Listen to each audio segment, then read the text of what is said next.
Hello guys, welcome to a new video from the channel. This time we show how to get Telegram stars for free, so let's start. If you want to get stars for free on Telegram, well, you need to have a premium account. Because if you have a normal account like it's my case, well, the only way to get it is if someone gives the stars to you. So let's check it. Let's go to the left side, the top corner, let's go to settings, let's scroll down and let's go to your stars. As you can see, I don't have stars right now, but I can buy it if I want. Here are the stars that I can buy. However, all the high stars have a price, and there is no option for free stars, as you can see.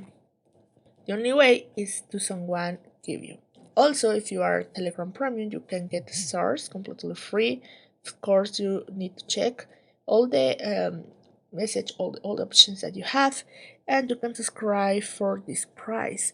And then I think every month you can get stars completely free. But it all depends on the Telegram Premium profile. So, guys, as you can see, we don't have an option to get stars for free. You have to buy it.